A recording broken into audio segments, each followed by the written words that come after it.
तो आपके नजदीक वो गलत है, ऐसा ही है ना? जी, जी, ठीक है ना? मैं सर तो आपसे आप ये कह रहा तो था। आप यही कहेंगे कि भाई मैं उनको नहीं मानता क्योंकि मेरे नजदीक वो सच्चे नहीं है। आप ये बात कह सकते हैं। इसको कोई ब्लास्फेमी नहीं कहता, इसको कोई डेरोगेटरी नहीं कहता। डेरोगेटरी तब यूज होता है, इसकी मिसाल दे देता हूं आपको, ठीक है? इसकी मिसाल समझे। मिसाल के तौर पर आपकी अम्मी है, ठीक है? बुरा मत मानिएगा, आपकी अम्मी है, ठीक है? आपके वालिद साहब की वाइफ है, वो पत्नी है, ऐसे ही है, हुँ। ठीक है? मेरे साथ चल रहे हैं ना? आप हैं उनके पुत्र, ऐसे ही है, पुत्र हैं, ठीक है? जी।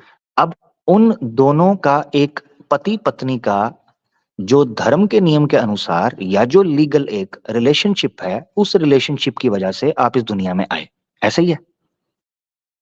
जो हुँ। सारी दुनिया में होता है, सब इंसानों का होता है, ऐसे ही है ना? वो आपके माता पिता का भी हुआ, सबका होता है, मेरे का भी हुआ, आपका भी हुआ, ऐसे ही है ना? जी, बिल्कुल। आपको बुरा तो नहीं लगा? नहीं, ये तो प्रैक्टिकल, इसमें क्या बुरा लगा? जी, थैंक यू। अब सेकंड वर्जन आने लगा इसका। आपके अब्बू ने आपकी अम्मी को पेला रात के टाइम तेल लगाकर, ठीक है? तब जाकर आप हुए। आपको बुरा लगा मेरे भाई? नहीं, ये तो ख़ैर, ये तो फिर डेरोगेटरी हो गया ना ये तो। Oh! Thank you. I am really sorry. मैं क्षमा माँगता हूँ, मैं ये नहीं करना चाहता था। मैंने इसीलिए पहले आपसे क्षमा माँग ली थी, ठीक है? ये है गलत नहीं, बात। इसको कहते हैं नहीं, डेरोगेटरी, आपकी गाली-गलौज करना, बदतमीज़ी करना, उस नेचुरल रिश्ते की जिसकी रिस्पेक्ट होनी चाहिए वो करना। अब मिसाल के तौर पर मैं 1-2 मिसालें आपको देता हूँ। हमने इस्लामोफोब्स को देखा है, ठीक है? इस्लामोफोब्स को देखा है, वो क्या करेंगे? रसूलुल्लाह सल्लल्लाहु अलैहि वसल्लम की धर्म पत्नियाँ थीं, रिलीजियस वाइफ थीं, कानून के तहत। उनके बारे में ऐसे शब्दों का प्रयोग करते हैं जो डेरोगेटरी हैं। हमें यहाँ से दिक्कत होती है। बस अगर किसी के पास कोई मिसाल के तौर पर उनकी पर्सनल लाइफ के बारे में हदीसें, हमारे स्कॉलर अच्छा कहते हैं जी वो बोलने पर पाबंदी लगाई, तो हदीसें किसने लिखी हैं? मुसलमानों ने। तारीख किसने लिखी है? मुसलमानों ने। सीरत किसने लिखी है? मुसलमानों ने। उसको चेक एंड वेरीफाई कौन करते हैं? मुसलमान। उन्हीं हदीसों को तो पढ़ा जा रहा होता है, उन्हीं चीजों को तो पढ़ा। तो ये हम नहीं कहते कि इस पर बात नहीं होनी चाहिए। हम तो बल्कि कहते हैं कि एतराज अच्छे तरीके से अगर रखा जाए, उसकी माकूलियत या उसके अंदर जो रैशनल और विजडम है वो आपको पता चलेगा कि अल्लाह के रसूल ने शादियां क्यों की। अल्लाह के रसूल ने ज़ैनब के साथ रज़ी अल्लाह ताला अन्हा के साथ शादी क्यों की? अल्लाह के रसूल ने हज़रत सफ़िया के साथ शादी क्यों की? ठीक है? ये चीज़ें आपको पता चलेंगी। इतनी सी बात है मेरा भाई। आई होप आप समझे होंगे और बुरा मत नहीं, मानिएगा जी। आपकी नहीं, देखिए, आपकी बात बिल्कुल सही है कि अगर हम किसी भी रिलीजियस को, अगर उनके भगवान को या खुदा को अगर हम गाली दे के बात करें, तो ये तो बहुत गलत बात है, और इस पे तो ख़ैर इंडिया में भी कानून बने हुए हैं, उसमें तो कोई दिक्कत नहीं है। लेकिन जैसे हमारे ही इंडिया में वो एक लीडर थी, पता नहीं कौन थी, उसका नाम मुझे याद नहीं आ रहा, तो उसने सिर्फ़ इतना कहा था कि जो मोहम्मद साहब हैं, उन्होंने जो 6 साल की जो आयशा है, उनके साथ में मतलब शादी की थी, सिर्फ़ इतना ही कहा हुँ, था, और कुछ उन्होंने नहीं हुँ, कहा था। तो उसके ऊपर हुँ, से मतलब बहुत ज़्यादा फ़तवे वग़ैरह ये सब आ गए थे, जो कि ओनली कुरान में लिखा हुआ था। तो मैं यही चीज़ पूछ रहा था कि सिंपल जो लिखा हुआ है, तो उसके ऊपर भी मतलब फ़तवे वग़ैरह चल जाते हैं। अगर कोई गुड, गुड, गाली-गलौज गुड, करे गुड, तो अलग बात है, फिर तो उसको केस भी हो जाता है, गुड, वो एक अलग चीज़ है। गुड, गुड, गुड, लेकिन जो गुड क्वेश्चन, लिखा गुड हुआ है क्वेश्चन। उसके हुँ, ऊपर भी। जी। हाँ, गुड क्वेश्चन। मैं आपको एक चीज़ बता देता हूँ। जो वर्ड्स हैं, वो क्यों तुर्श होते हैं? यानी वर्ड्स अपमानित कब होते हैं? उनकी टाइमिंग की वजह से। ऐसा ही है ना कृष्णा भाई? मिसाल के तौर पर मैं हुँ, आपसे हुँ। अच्छे से बात कर रहा हूँगा, मैं अच्छे से बात कर रहा हूँगा तो मैं अच्छे से चीज़ों को रखूँगा, नंबर 1। नंबर 2 जो आपने मेरे ख़्याल से नुपुर शर्मा का आप वाकया बयान कर रहे हैं, ठीक है? हाँ, सही है, नुपुर हाँ, शर्मा, नाम है, हाँ, हाँ, नुपुर ये शर्मा। हाँ, ये है। बाय द वे उसने सिर्फ़ इतना नहीं कहा था। उसने 2-3 प्रोग्राम्स के अंदर और भी कई बातें की थी। मगर वो केस चूँकि अब सबके सामने है जो मामलात हुए, हम इसको भी उसूली तौर पर डिस्कस कर लेंगे। नुपुर शर्मा को छोड़कर हम ओ ओ एक प्रिंसिपल को डिस्कस कर लेते हैं, ठीक है ना? तो हुँ। ब्लास्फेमी या डेरोगेटरी टर्म कब डेरोगेटरी या ब्लास्फेमी बनती है? जब उसकी टाइमिंग हो और उसका अंदाज़, ये 2 चीज़ें मैटर करती हैं, ठीक है? ओके। तो अब मिसाल के तौर पर मैं आपसे एक बहस कर रहा हूँ, ठीक है? डिबेट कर रहा हूँ, कोई बात चल रही है। उस डिबेट के अंदर अब हो सकता है आपको गुस्सा आए, हो सकता है आप जोश में आ जाएँ। तो जोश में आके इंसान सच्ची बात भी एक ऐसे अंदाज़ से करे कि जो गाली की शक्ल बन जाए। बात ठीक हो, जैसे मैंने बात ठीक की है, कि आपके अम्मी और अब्बू का वही संबंध रहा जो मैंने एक्सप्लेन किया, मगर बाद में मैंने उसी वर्ड को वर्डिंग चेंज की। अब गुस्से के अंदर मैं वैसे ही बोलूंगा, जब मैं वैसे बोलूंगा वो चीज डेरोगेटरी बन जाएगी, वो चीज ब्लास्फेमियस कंटेंट के अंदर आ जाएगी। ये नहीं होना चाहिए। मतलब मुझे अगर आप पे कोई एतराज है तो मेरी मर्यादा जो है वो नहीं छूटनी चाहिए, मैं उसको मर्यादा में रहते हुए एतराज कर सकता हूँ, प्रश्न पूछ सकता हूँ। ये है। तो जो इस तरह टीवी शोज के ऊपर केसेस होते हैं या जो हम इनकी स्पीचेस के अंदर सुनते हैं, वहां इंटेंशनली डेरोगेटरी टर्म्स यूज की जाती हैं, क्योंकि उनका मकसद प्रश्न पूछना या सवाल उठाना या जानकारी देना नहीं होता, बल्कि ये होता है जो इस तरह के मैं शोज वगैरह या इस तरह की जो डिबेट्स हो रही होती हैं, उसका मकसद होता है पंगेबाजी करना, और पंगेबाजी जो है वो नहीं हो सकता। हाँ, बाकी जो यार मैं, और नीचे लोग कह रहे हैं कि जी उसने ये कहा, उसने रेप वर्ड यूज किया था, या उसने इवन दूसरी तीसरी बातें की, वो बात आप सबकी सही है। मैं उस केस के अंदर इसलिए नहीं जाना चाह रहा। मकसद कहने का ये है कि एक प्रिंसिपल है जिसको हम डिस्कस कर रहे हैं, बाकी बातें उसने उससे ज्यादा ही की थी। नुपुर ने सिर्फ इतनी बात नहीं की थी, उसने ज्यादा ही बातें की थी, जो कि सबके सामने है, और वो केस डिस्कस हो चुका हुआ है और सारे मामला तो हो चुके हुए हैं। ठीक है, किया तो गलत ही था। जी, चलिए ठीक है सर, बस। आपने इश्निंदा इस कानून को आपने एक्सप्लेन कर दिया सर, वो बहुत अच्छी बात है। सर मुझे सर एक चीज़ और बता दीजिए कि मैंने कहीं पे ये पढ़ा है कि जो मोहम्मद साहब थे, उनके ऊपर एक औरत मतलब कचरा डालती थी। हमारे अवध ओझा सर हैं, वो हमें ऐसा बताते हैं। तो ये हाँ हाँ, वाकया क्या सर सही है? ये कहाँ पर है ये वाकया कि उनके ऊपर वो औरत नहीं नहीं, कचरा हाँ डालती थी, लेकिन हाँ एक हाँ हाँ। एक दिन वो लड़की औरत नहीं डाल पाई थी। तो उसके बारे में आप थोड़ा हम्म, बता देंगे? क्या ये सही है? ये ये कहाँ लिखा हुआ है? नहीं नहीं नहीं नहीं, ये वाक्य ऑथेंटिक नहीं है। ये मशहूर कर दिया गया ना, ऐसे मशहूर हो गया, जैसे बातों बातों में मशहूर हो गया, मगर ये वाक्य वाक्य ऑथेंटिक नहीं है। ठीक है ना। ओके। हाँ, यानी ये वाकया ऑथेंटिक नहीं है, क्योंकि वो कूड़ा फेंका करती थी, फिर वो एक दिन बीमार हो गई, अल्लाह के रसूल उसके पास गए, उसने इस्लाम कबूल कर लिया। नहीं, ये वाकया ऑथेंटिक नहीं है। एक और वाकया सुनाता हूँ, वो ऑथेंटिक है। ठीक है, ओके। सुनेंगे? जी, जी, सुनाइए।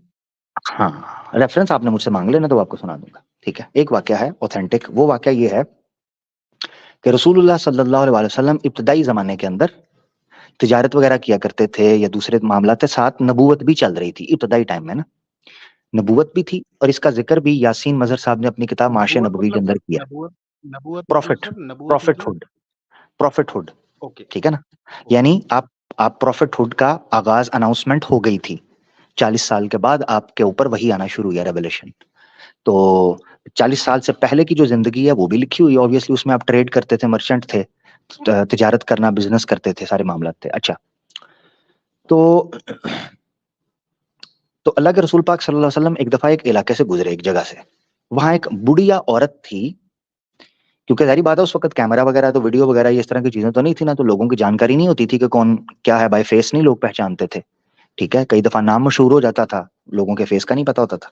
जैसे उस वक्त के राजा हुँ, होते थे, महाराजा होते थे, वो थोड़ा सा बेस बदल के चादर वगैरह पहनकर बाजारों में घूमते रहते थे, किसी को पता ही नहीं चलता था ये बादशाह सलामत है, क्योंकि बाय फेस कम लोग जानते थे।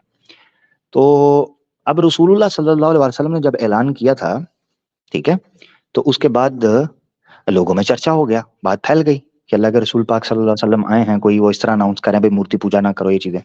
तो आप एक दफा एक बाजार से गुजरे थे, एक बुढ़िया थी, उसका सामान था, वो आगे पड़ा हुआ था, और वो उससे उठाया नहीं जा रहा था, वो थक गई थी। तो एक शख्स आता है, ठीक है, वो शख्स आकर उनकी मदद करता है। ठीक है, और वो मदद ये करता है कि वो उनका सामान पकड़ता है, वो कहता है आपने कहाँ जाना है, मैं आपको छोड़ आता हूँ, आपका सामान मैं रख आता हूँ, आपने कहाँ जाना है। तो वो कहती हैं तुम बड़े अच्छे इंसान मुझे मालूम होते हो, तुम मेरी मदद कर रहे हो। तो अल्लाह के रसूल जो हैं वो बेसिकली ये थे, मोहम्मद बिन अब्दुल्ला, ये जो शख्स है, इन्होंने सामान उठाया और जाकर उस बुढ़िया के घर छोड़ने के लिए चले गए। जब वो बुढ़िया अपनी मंजिल पर पहुंची ना, तो उसने कहा तुम अच्छे शख्स मालूम होते हो, तो मैं तुम्हें एक नसीहत करना चाहती हूँ। उन्होंने कहा क्या नसीहत करेंगी माँ, आप क्या नसीहत करेंगी? उन्होंने कहा मैं ये नसीहत करती हूँ कि एक शख्स आया है जिसका नाम है मोहम्मद, सुना है कि उसकी बातों में जादू है, जो उसको सुनता है, जो उससे मिलता है, उसका होकर रह जाता है, उसी की तारीफें करता है। ठीक है, उससे जरा बच के रहना, मैं तुम्हें ये कहती हूँ। ठीक है, अब जब ओके। उसने ये बात रखी ना, तो अल्लाह के रसूल पाक सल्लल्लाहु ताला अलैहि वसल्लम ने मुस्कुराते हुए अपना तारुफ कराया कि मैं ही मोहम्मद बिन अब्दुल्ला हूँ। ठीक है, ये वाक्य अच्छा, आपको मिलता है सीरत की किताबों के अंदर। हाँ, ये सीरत की किताबों के अच्छा, अंदर अच्छा। मिलता है। जी। तो इस तरह के वाक़यात हैं जिससे आपको मिलते हैं कि अल्लाह के रसूल पाक सल्लल्लाहु अलैहि वसल्लम, और फिर हज़रत खदीजा रज़ियल्लाहु ताला अन्हा के हवाले से ये रिवायत मिलती है बुखारी शरीफ के अंदर कि जब आप पर पहली वही आई थी तो अल्लाह के रसूल पाक सल्लल्लाहु ताला अलैहि वसल्लम ने जब ये इज़हार किया कि बड़ा मुशक्कत का बड़ा मुश्किल काम है मेरे लिए कि मैं इस कौम को कैसे समझाऊँगा, ये जो कौम शिर्क में, मूर्ति पूजा में, बुराइयों में, अखलाकी तनज़्ज़ुली के अंदर डूब गई हुई है, तो मैं कैसे समझाऊँगा? तो हज़रत खदीजा ने कहा था कि अल्लाह के रसूल हैं, यानी उस वक़्त तो ज़ाहिर बात है उन्होंने हस्बैंड के तौर पर जो नाम लिया, कि उन्होंने कहा कि आप क्यों परेशान होते हैं? आपने तो हमेशा गरीबों की मदद की है। आप तो हमेशा यतीमों और मिस्कीनों का सहारा बनते हैं। आप तो लोगों के लिए आसानी पैदा करते हैं। अल्लाह कैसे आपको नुकसान पहुँचाएँगे या ज़ाया होने देंगे? कभी आपके साथ बुरी नहीं हो सकती चीज़। आप तो हमेशा लोगों की मदद करते हैं। ये चीज़ें आपको मिलती हैं मुतअद्दिद मकामात के ऊपर। इसी तरीके से आपको नज़र आता है कि रसूल पाक सल्लल्लाहु ताला अलैहि वसल्लम के पास जब आप हिजरत करने लगे थे, तो लोगों की अमानतें पड़ी हुई थी, इवन नॉन मुस्लिम्स की, कि लोग अल्लाह के रसूल पाक सल्लल्लाहु ताला अलैहि वसल्लम के ऊपर इतना एतमाद और यकीन करते थे कि आखिरी वक़्त तक जब वो मक्का में थे, लोगों की अमानतें, अमानतों से मुराद ये है लोगों की बड़ी कीमती चीज़ें, ठीक है? अल्लाह के रसूल के पास सेफ्टी के लिए रखवाई हुई थी कि इसको आप अपने पास रख लें, मैं आपसे बाद में ले लूँगा, जब हमें ज़रूरत पड़ेगी। इस तरह की चीज़ें थी। तो यानी ये चीज़ था कि उनका एक मकाम इस तरीके का उस मुआशरे में था कि लोगों की मदद किया करते थे। फिर ट्रेड के हवाले से भी उनकी चीज़ें बहुत ज़्यादा इस हवाले से मशहूर आपको मिल जाएँगी, कि जिसमें अल्लाह के रसूल पाक सल्लल्लाहु ताला अलैहि वसल्लम जो हैं वो ईमानदारी के साथ ट्रेड करते हुए दिखाई देते हैं। किसी किस्म का धोखा नहीं, किसी किस्म का झूठ नहीं, किसी किस्म का छल नहीं, इस तरह की चीज़ें नहीं थी। तो ये आपको नज़र आती हैं चीज़ें। बस भाई इतनी सी बात है। जी सर, ये बात तो मैंने भी अपने इंडिया में देखा है, जो सूफ़ी मूवमेंट वगैरह जो चला था तो उसमें हुँ, काफ़ी प्रभाव भी हुआ था, बहुत लोग सूफ़ी मूवमेंट से जुड़े हुए थे। जी। हाँ, तो अच्छा एक चीज़ और बताइए सर, आपको मेरी बिल्कुल। आवाज़ सही आ रही है ना? जी, जी, आ रही है, आ रही है। जी सर, मैं सर एक चीज़ और आपसे ये पूछना चाह रहा था कि जो हम पुराना जो इस्लाम देखते हैं लगभग 15वीं-16वीं सदी का, वो इतना कट्टर नहीं था। लेकिन हम जो आज जो रूप देखते हैं इस्लाम का, तो मुझे नहीं पता कि इसके पीछे क्या रीज़न है और जहाँ तक मुझे पता है मोहम्मद साहब भी शायद उनकी ऐसी नेचर नहीं थी। तो अ, उन्होंने ख़ैर जो भी युद्ध वग़ैरह किए, मैं उसकी बात नहीं कर रहा हूँ। लेकिन इस्लाम हुँ, इतना कट्टर नहीं था जितना कि आज हमें दिखता है। जैसे कि हम इंडिया में ही अगर देखें, तो अगर गवर्नमेंट जो है कुछ मदरसों के लिए कुछ अलग पॉलिसी बनाती है, जैसे साइंस और ये सब कुछ लाती है या फिर जो ये ट्रिपल तलाक का जो मुद्दा था, तो इसमें हमने देखा कि जो मुस्लिम के जो लोग हैं, मुस्लिम के जो मौलवी वगैरह हैं, उन्होंने ही मतलब सबसे ज़्यादा विरोध किया। मतलब वो थोड़ा अपने आप को अपडेट नहीं करना चाहते हैं या इसके बारे में आप कुछ बता सकते हैं? थोड़ी सोच में हुँ। उनकी शायद कट्टरता है, ये मुझे महसूस होता है। जी। ठीक है, ठीक है। अच्छा आपने एक वर्ड बोला है, मैं उसको पहले ठीक करवा दूँ। आपने बोला है कि इतनी-इतनी सदी में इस्लाम कट्टर नहीं था, अब कट्टर है इस्लाम, ऐसे आपने बोला ना? है ना? जी, जी, जी। हाँ, इस्लाम किस चीज़ का नाम रखा है आपने? इस्लाम सर यही जो अपने इस्लाम है वही। क्या? क्या बोलें, वही क्या? अगर वही है तो फिर तो कट्टर नहीं है, वो 15वीं सदी में भी नहीं था, आज भी नहीं है, अगर वही है। इसका मतलब है मतलब आपने उस समय तो इस्लाम का नाम कुछ और रखा हुआ है। आपने इस्लाम का नाम रखा हुआ है मुसलमान, है ना? हाँ, हाँ, हाँ, हाँ। यहाँ से खराब हो हाँ, यहाँ से काम खराब हो गया, जी। क्योंकि आप बोल कट्टर इस्लाम को रहे हैं और मिसाल दे रहे हैं मुसलमानों की। मैं हैरान हो गया, मैंने कहा इस बंदे को क्या हो गया? ये तो अच्छा भला बंदा था थोड़ी देर पहले, इसको क्या हुआ? अब सुने ज़रा फ़र्क, इस्लाम जो 1400 साल पहले था, वही उससे पहले था, वही अब है, वही कयामत तक रहेगा। इस्लाम और है, मुसलमान और हैं। मुसलमान किस तरीके से बिहेव करता है, इसकी रिस्पॉन्सिबिलिटी इस्लाम नहीं लेगा, ठीक है? ये फ़र्क है। अगर इस्लाम उस वक़्त था, वो आज भी वही है, कयामत तक वही रहेगा। इस्लाम नहीं बदलेगा। इस्लाम कुरान का और आका दो जहां के गिर्द घूमने का नाम है। हाँ, इस्लाम इसके अलावा कुछ भी नहीं है। तो अब ये चीज़ समझनी है कि हुआ क्या? मुसलमान जो आज के हैं या आगे आएँगे, वो गलती कर सकते हैं। उनमें हो सकता है कुछ बड़े सख्त हों, कुछ बड़े मीठे हों, कुछ बड़े अच्छे हों, कुछ बड़े बुरे हों, ये सब चीज़ें हैं। तो इसकी तुलना आपने इस्लाम के साथ नहीं करनी। बाकी जो वाक़यात आपने ट्रिपल तलाक ये वो थ्रो किए हैं रैंडमली, तो ये इन चीज़ों को मैं इसलिए यूज़लेस और इर्रेलेवेंट समझता हूँ कि ये जस्ट एक प्रोपेगेंडा टर्म्स हैं जो व्हाट्सएप के ऊपर या इधर-उधर मीडिया के अंदर लब जिहाद कर रहे हैं, फलाना ट्रिपल तलाक, ये इसकी मुखालफत, उसकी मुखालफत, देश पीछे फलानी ये तो इसका 85 बार जवाब दे दिए हुए हैं। इसीलिए मैं इसको डिस्कस करना भी अपने टाइम का ज़िया समझता हूँ कि वेस्ट ऑफ टाइम है। तो उसूल मैंने रख दिया, इस्लाम अपनी जगह पर वैसे ही हक है जैसे वो पहले था, अब है और आगे रहेगा। अब कोई मुसलमान उसको नहीं फॉलो कर रहा या गलत तरीके से फॉलो कर रहा है, इसमें इस्लाम का कसूर नहीं है। बिल्कुल ऐसे ही कि जैसे टैक्सेशन के कानून हैं। अब टैक्सेशन के कानून के अंदर कुछ लोग ब्लैक मनी को वाइट करने के लिए गवर्नमेंट ही प्लीज देती है, ठीक है, गवर्नमेंट ही प्ली देती है बॉन्ड्स की शक्ल के अंदर, ठीक है, एमनेस्टीज की शक्ल के अंदर, ठीक है, और फैसिलिटीज की शक्ल के अंदर वो चीजें करती है। तो अब कोई शख्स अगर कानून का गलत इस्तेमाल करके अपने ब्लैक मनी को वाइट कर लेता है, तो वो कानून का गलत इस्तेमाल कर रहा है, वो शख्स गलत है। इसी तरीके से जुडिशरी सिस्टम के अंदर कई लोग कई धाराओं का, कई चीजों का गलत इस्तेमाल कर लेते हैं। मिसाल के तौर पे मान लें, गौ रक्षा का कानून बना है 10 स्टेटों के अंदर, ठीक है, बीजेपी की गवर्नमेंट के अंदर, गौ रक्षा का। अब गौ रक्षा के कानून का कोई गलत इस्तेमाल, गलत उपयोग करे, तो क्या गौ रक्षा का कानून गलत बोलेंगे हम कि देखो कितने कट्टर हैं, गौ रक्षा के ऊपर कानून बना दिया, बंदों को पकड़ के मार रहे हैं, हिंदुइज्म कभी इतना कट्टर तो नहीं होता था, आज इतना कट्टर क्यों हो गया? ओ भाई, कानून का गलत इस्तेमाल हो रहा है। कोई अपनी जाति दुश्मनी, निजी दुश्मनी निकालने के लिए किसी मुसलमान को पकड़ के मार देता है हिंदू, तो हमें सारे हिंदुइज्म के ऊपर नहीं लगाना चाहिए ना कृष्णा जी, ऐसे ही है ना? ये मानते हैं ना आप? जी, जी, ये बात तो सही है आपकी। हाँ, थैंक यू। अभी होली के अंदर कितने हिंदुओं ने लड़कियों के ऊपर नीचे हर जगह पर हाथ लगाया? क्या हिंदुइज्म ये कहता है? नहीं कहता, ऑब्वियसली। तो फिर इस्लाम भी नहीं कहता अगर कोई मुसलमान गलत कर रहा है तो। ये फॉर्मूला आपके लिए ठीक है, हमारे लिए गलत क्यों? ये है सारी दिक्कत। इसी को बोलते हैं इस्लामोफोबिया। ये है वो फोबिया जिसकी वजह से नुकसान नहीं, होता नहीं है। सर, आप समझे जी। नहीं, नहीं, आप नहीं, नहीं, समझे मैं नहीं। आपको नहीं कह रहा, हमारी आपको नहीं कह रहा, आपको नहीं कह रहा, आपको मैंने नहीं कहा कि आप इस्लामोफोबिया कर रहे हैं। मैं ओवरऑल बात कर रहा हूँ कि जो इस तरह की मानसिकता रखते हैं, आप तो जेन्युइनली सीखने आए हैं ना, समझने आए हैं। चलें आगे बढ़ते हैं, काफी बात होगी, आप अपनी आखिरी बात अगर रखना चाह रहे हैं वो रख लें, फिर आगे बढ़ते आखिरी बात, चलिए ठीक है सर, नेक्स्ट टाइम जब भी आपका सेशन होगा, मैं नेक्स्ट हैं। टाइम चल, 1-2 क्वेश्चन और है वो नेक्स्ट लेके आऊँगा। जरूर जरूर कृष्णा भाई, बहुत अच्छा लगा, थैंक यू सो मच है। आई होप आपको ओके, अंडरस्टैंड कर दिया होगा। Allah, okay thank you, sir. Thank you. धन्यवाद। कृष्णा भाई थे, बड़े प्यारे भाई थे हमारे जी, ठीक है जी। और मसला अल्हम्दुलिल्लाह हल हो गया, ये चीज समझनी चाहिए। अच्छा, एक और चीज मैं ये बताना चाहता हूँ, ये जो मुसलमान आपको कट्टर दिखाई देता है और उसकी वजह से देखें, इसे ये होता है ब्रेन वॉश। यानी मैं इनका कसूर नहीं है कृष्णा भाई का, कृष्णा जी का कसूर नहीं, कसूर है उस पूरे के पूरे एनवायरनमेंट और माहौल का, जिसकी वजह से लोग मुसलमानों की गलतियों को देखकर ये लिंक करना शुरू हो गए कि ये इस्लाम है, क्योंकि मीडिया ने ये काम किया। गोदी योगी मीडिया कुत्ते की तरह 24/7 दुम उठाकर टाऊ टाऊ करता है, भौंकता है बावले कुत्ते की तरह। और अगर कहीं कोई मुसलमान गलत काम करता है, तुरंत उसको इस्लाम के साथ जोड़ देते हैं, तुरंत उसको इस्लाम के साथ जोड़ देते हैं। ये लड़की, भाई, लड़का लड़की का कोई मसला बना है, मोहब्बत का, प्रेम का कोई इशू है निजी, हाँ, लव जिहाद, लव जिहाद, ये तो इस्लाम में सिखाया गया है, फलाना सिखाया गया, फलाना सिखाया गया, चलो जी, लो जी, इस्लाम हो गया बदनाम, ठीक है।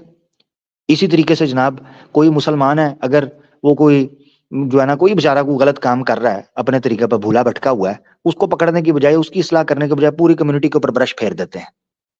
ये मीडिया ने लिंक किया, जिस वजह से आज कोई मुसलमान गलत करता है तो मीडिया के इस प्रोपेगेंडा की वजह से नॉर्मल इंसान भी ये समझता है इस्लाम कट्टर हो गया।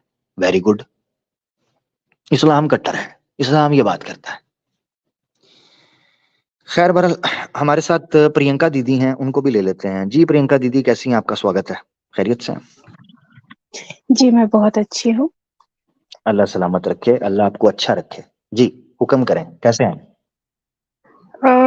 सर, मेरा सवाल एक ये था कि मतलब शिव जी जो है, उनका प्रतीक मानकर वो अगर कोई एक ईश्वर है, उसको अगर हम पूजते हैं तो क्या दिक्कत है इसमें? कोई दिक्कत है?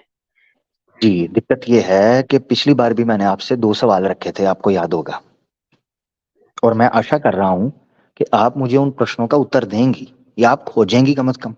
मैंने आपको कहा था, मुझे प्रूफ चाहिए कि ईश्वर ने ये कहा हो कि ये मेरा प्रतीक है, पॉइंट नंबर 1। ये मैंने आपसे तभी पूछा था। दूसरा मैंने जी, आपसे पूछा था कि ईश्वर कहे कि मेरे इस प्रतीक की पूजा करो, ईश्वर जी, कहे, बिल्कुल। ठीक है। जी, अब अब दिक्कत ये पड़ गई है कि पिछली बार प्रियंका दीदी जब आपसे बात हुई थी तो आपने ये मानना था कि ईश्वर का आकार नहीं है, ठीक है ना? हाँ, बिल्कुल, यानी बिल्कुल। हाँ, ये आपने बोला था, क्योंकि आपने एक जुमला बोला था, जिसकी 2 आंखें, 1 नाक, 2 कान, 2 हाथ, 2 टांगे हों, वो मनुष्य ही होगा, वो ईश्वर नहीं ज़रूर, होगा। ज़रूर, ज़रूर। तो फिर मैं ये चीज कह तो रहा हूँ कि शिव जी का जब आप इनको प्रतीक कहती हैं, शिव जी का तो आकार है, वो तो मनुष्य हैं, तो मनुष्य के प्रतीक की पूजा क्यों? तो इसको ईश्वर का प्रतीक साबित करना है जी। हुँ, पहला सवाल क्या था सर आपका? ईश्वर ये प्रतीक पहले ये सिद्ध करेंगे कि ये ईश्वर का प्रतीक है, ये सिद्ध करना है, नहीं, तभी हम पहला सवाल आपने ये किया था कि मतलब मतलब ईश्वर ने खुद आकर कहा है कि मतलब ये मेरा प्रतीक है नहीं, ना? आकर, हाँ, आकर से मुराद मेरी ये नहीं कि लिटरली आकर, कि आपको आके बेल दे हाँ, और आके, मतलब ऑब्वियसली वो नहीं, मतलब ये था कि ईश्वर ये कहे कि ये मेरा प्रतीक है, ओके। तो ठीक है? मतलब इस पे एक मेरा सवाल है कि क्या अल्लाह ने आके कहा था कि मुझे अल्लाह के नाम से जो है पूजा करो या जानो या इबादत करो? देखिए सवाल नहीं, अच्छी बात है, अच्छी बात है, आपको राइट है, अच्छा लगा मुझे हाँ, आपने इस तरह की हाँ। बात की। मेरा जी, क्लेम जी। ये नहीं है ना, जब आप, मैंने आपको इसलिए हुँ, कहा कि ऐसा नहीं है कि कोई बेल मार के अल्लाह आए या ईश्वर आएगा, नाउज बिल्ला नाउज बिल्ला, ठीक है, हम तो ऐसा हुँ, सोचते भी नहीं है। हमारा मानना ये है कि हुँ, वो सर्वव्यापक है, सर्वज्ञ है, ठीक है, हुँ, सर्वशक्तिमान हुँ, है, उसको हुँ। कहीं आने जाने की जरूरत, आवश्यकता नहीं है। ये मनुष्य को होती है हाँ, कि उसने ज़रूर। यहाँ से ऑफिस जाना है, ऑफिस से फलां जाना है, फलां जाना है, क्योंकि हम एक जगह पर एक वक्त में होते हैं। अच्छा, एकदम सही बात। ठीक है, हाँ बिल्कुल। तो अब आपने समझना है, ये सवाल आपका अल्लाह के ऊपर नहीं हो सकता, ठीक है, ये क्यों सवाल, सर? उसकी वजह बताता हूँ। ये सवाल आप मुझसे तब करती कि जब मैं किसी प्रतीक की पूजा कर रहा होता अल्लाह को छोड़ के, और तब आप मुझसे हुँ, कहती हैं कि तुम मानते तो अल्लाह को हो और पूजा इसकी कर रहे हो, ये क्या बात हुई? हुँ, ठीक है, तब मैं अब आपका सवाल ठीक होता। अब दिक्कत यह है कि आपके केस हुँ, के अंदर आप मान ईश्वर को रही हैं और उसका प्रतीक मानती हैं शिवलिंग को, और कर रही हैं शिवलिंग की पूजा, ये है दिक्कत दीदी, इसलिए तुलना सही एक नहीं मिनट। बैठेगा। जी, जी, जी। वो बात सही है। हम ये कहाँ कहें ठीक है, मतलब ठीक है, एक ईश्वर है ये तो मुझे पता है, लेकिन उनका नाम अल्लाह ही है, ये कैसे हो सकता है? हम उनको किसी और नाम से भी तो जान सकते हैं ना? बिल्कुल नहीं? जान सकते हैं, बिल्कुल जान सकते हैं, ये आपने बिल्कुल ठीक कहा। यही बात वेद के अंदर भी लिखी है, यही बात कुरान के अंदर भी लिखी है कि वो एक है, हाँ। उसके नाम अनेक हैं, उसके गुण हुँ, अनेक हैं, वो एक ही है, हुँ। ठीक है? तो अब विष्णु जी, हुँ। जी, जी, जी बोला। हाँ, तो दूसरा सवाल आपका ये था कि शिव जी का भी मतलब आँख है, मुँह है, नाक है। तो मैंने पहले भी आपसे कहा था कि परिवर्तन जो है, परिवर्तन के कारण जो है पहले ऐसा नहीं था कि शिव जी का प्रतिमा हुआ करता था, है ना? पहले ऐसा नहीं था कब कि कब शिव जी कब का मुँह, कब नाक, कब कान, फिर उनकी बीवी आई, है ना? कब फिर कब का बताएं मुझे, आपको पता है शिव और पार्वती जी की कथा कब की है, कौन से काल की है? ये कौन से पहले की बात कर रहे हैं, पहले नहीं था। दीदी मुझे आप वो पहले बताएं। आप आप आप मुझे चलें, मुझे ये बता दें कि ये समय है जब से शिव जी और पार्वती जी की कथा और उनकी उत्पत्ति हुई है, मुझे वो बताएं। पता ही नहीं है। आरंभ से, सृष्टि के आरंभ से शिव की उत्पत्ति हुई है पुराणास के अनुसार। ब्रह्मा ने, ये मैंने शिवा पुराण का रेफरेंस दिखाया था, ब्रह्मा ने सृष्टि की उत्पत्ति से पहले शिव की उत्पत्ति की और विष्णु की, ठीक है? हुँ, सृष्टि की उत्पत्ति से पहले, सृष्टि की उत्पत्ति तो हुई है बाद में, पहले शिव आए। अब मकसद कहने का यह है कि सृष्टि से आरंभ में ही अगर शिव हैं, तो फिर शिव का आकार तो था। अब आप कौन सा समय में मुझे लेके जाएंगी कि उस समय पे कोई आकार नहीं था? इसीलिए दीदी गौर से, मेरी ठंडे दिमाग से बात सुनना, ये गोरख धंधा है, ये एक रहस्य है। क्यों? क्योंकि सत्य की नींव पर खड़ा नहीं है, ये काल्पना है, ये काल्पनिक चीजें हैं।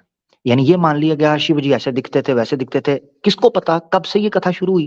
पुराणों के अनुसार तो सृष्टि से भी पहले थी। अब यहां से वो दिक्कत शुरू हो जाती है। ये शिव जी तपस्या कर रहे थे, फिर पृथ्वी पर आए, फिर ऐसे किया, फिर वैसे किया, फिर इस तरह आए, जनाब ये शक्ल है उनकी, ये अच्छा। अभी कुछ अर्सा पहले तो आर्कियोलॉजी वाले, एसआई वाले जनाब मूर्तियां निकाल कर कह रहे हैं शिव जी की मूर्त निकली है, शिव जी की मूर्त निकली है। हाँ जी, वो दिखा दिखा के, खुरेज खुरेज के, ज्ञान वापी के अंदर भी कहते हैं जी वो शिव जी का कोई हमें सिग्नल नजर आ गया है। वो मकसद कहने का ये है तो भई आप अगर, दीदी जब आप ये कहती हैं कि शिव जी का आकार नहीं है तो आपको रेफरेंस देना है। किधर गई दीदी, चली गई? अच्छा आ गई, ठीक है, डिस्कनेक्ट आपकी हो गई। आवाज नहीं आ रही। हाँ, तो ये बात, ठीक है। तो अब दो चीजों में से एक चीज होगी, शिव जी का आकार था या शिव जी का आकार नहीं था। अगर शिव जी का आकार था, ठीक है, तो फिर इसका मतलब है कि वो मनुष्य थे, क्योंकि आपके फॉर्मूला के अनुसार शिव जी की 2 आंखें भी हैं, नाक भी है, 2 हाथ भी हैं, 2 टांगे भी हैं, और लिंग यानी कि प्रतीक भी है, और 2-2 3-3 पत्नियां भी हैं, और पुत्र भी हैं। जी, नंबर 1। अच्छा, फिर शिव जी अवतार भी लिए हैं। हाँ जी, हनुमान का अवतार लिए हैं, और श्रीमद् भागवतम के अनुसार तो शंकराचार्य जी का अवतार भी लिए हैं शिव जी। तो मकसद कहने का ये है कि शिव जी फिर आकार में आ गए। अब दूसरी चीज ये है कि शिव का आकार नहीं। अगर शिव का आकार नहीं तो फिर शिव कौन है? क्या शिव कहीं ईश्वर का ही तो नाम नहीं है? कहीं तो ऐसा तो नहीं सर, है कि हमने ईश्वर के नाम को, शिव को अलग एक प्रॉपर कोई देवता बना दिया है या भगवान बना? हेलो। जी जी जी, बोले। हम्म तो ये आपने पढ़ा था कि कहाँ पे पढ़ा था कि मतलब उनकी बीबी और बच्चा भी है? अच्छा, कहाँ पढ़ा था? अभी दिखा देते कौन हैं। सी? जी। जी जी, अभी दिखा देते हैं दीदी, क्या दिक्कत है। अभी दिखा, वैसे आपको पढ़ाया तो था पिछली बार दीदी, दोबारा पढ़ाना है? श्रीमद् भागवतम में मोहिनी कहती है कि आपकी तो पत्नी है पार्वती, पार्वती क्या सोचेगी, ये आपको पढ़ाया था। चले दोबारा पढ़ा देता हूँ, कोई बात नहीं, कोई बात नहीं, कोई दिक्कत नहीं, ठीक है। मैंने पहले भी पढ़ाया था आपको, अब दोबारा पढ़ा देते हैं। ठीक है। तो ये भी तो होगा ना उसमें कि शादी मतलब हुई थी शिव जी और पार्वती जी की, जी जी जी जी, बिल्कुल है, शादी है ना? हुई थी। जी जी। तो इसका मतलब है कि पहले जो है, बहुत पहले वो कुंवारे थे, है ना? हाँ तब तो बिल्कुल, ये शादी भी हुई ना? होगा। हाँ, तभी शादी हुई, हाँ बिल्कुल सही कह रही हैं। ठीक है। जी। उसके पहले ये भी तो हो सकता है कि मतलब कि ये जो शिवलिंग से जोड़ा गया है, वो प्रतिमा जो है आपका, मतलब इंसानों जैसा प्रतिमा जोड़ा गया है इंसानों के द्वारा, ये भी तो हो सकता है ना? नहीं? क्या हुआ, समझा नहीं, सॉरी। मतलब मेरा कहने का मतलब है कि जब शिव जी कुँवारे थे, उसके बाद शादी हुआ, शादी होने के बाद जो है बच्चा भी हुआ, ठीक है? तो उससे बैक जाते हैं तो वो शादीशुदा थे, ठीक है? बच्चा नहीं था उनके पास। फिर जी जी उससे और बैक जाते हैं तो उनके पास बीवी भी नहीं थी, ठीक है? जी जी जी जी। उससे और बैक जाएँगे तो हो सकता है कि शिव जी का जो प्रतिमा है ना, वो सिर्फ़ उसी का पूजा होता था, उनका ना मुँह था, ना नाक था, ना आँख था, मतलब वो इंसानों जैसे नहीं थे, ऐसा हो सकता था ना? हाँ, देखें देखें, मैं आपको एक चीज बताता हूँ।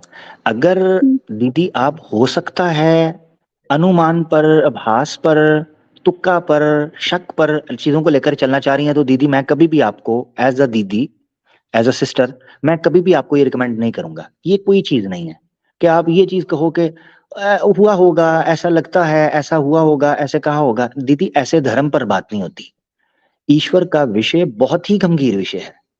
आप इसको ऐसे नहीं कह सकती कि हुँ। ठीक है भाई, पता नहीं हुआ होगा, नहीं कंफर्म। इसीलिए तो मैंने कहा कि जब भी आपने धर्म को मानना है, धार्मिक कर्तव्य करना है, तो पूरे स्पष्ट तरीके से उस चीज को सिद्ध करके करना है, ठीक है। जी। अदरवाइज कोई फायदा नहीं। वरना तो फिर इसलिए मैंने कहा था, बुरा मत मानिएगा, मैंने कहा था ये तो फिर अंधविश्वास हो जाएगा ना, कि बस ऐसे मान लें, बस हुँ। ठीक है हुआ होगा। ये बात गलत है। नहीं, मैंने कहीं पढ़ा था कि मतलब एक कहानी थी छोटी-सी, जो मतलब कि शिव जी का जो प्रतिमा है लिंग, मतलब कि विष्णु जी और नारायण जी में शर्त लगी थी कि मतलब कहाँ, मतलब इनका जो है अंत कहाँ है और आरंभ कहाँ है, ये ढूँढना है, ठीक है? तो हम्म वो ना तो विष्णु जी ढूँढ पाए कि उनका अंत कहाँ है, ना ही नारायण जी ढूँढ पाए कि उनका आरंभ कहाँ है, ठीक है? तो उस समय की बात कर रही हूँ मैं कि उस लिंक पे जब ये बात हो रही है, तो हो सकता है कि ये जोड़ा गया हो। नहीं नहीं, अच्छा, हुँ। ये हो, फिर हो सकता है। इसमें एक मसला है, पहले मैं आपको ना पत्नी का दिखा दूं, ठीक है? पहले पत्नी देख लें आप, के जो है ना वो, ये कहाँ लिखा है कि वो पत्नी थी उनकी, ठीक है ना? ये ये देखें, बुक नजर आ रही है आपको? ठीक है। जी। हाँ, ये श्रीमद् भागवतम है, जिसको महापुराण भी बोलते हैं, ठीक है।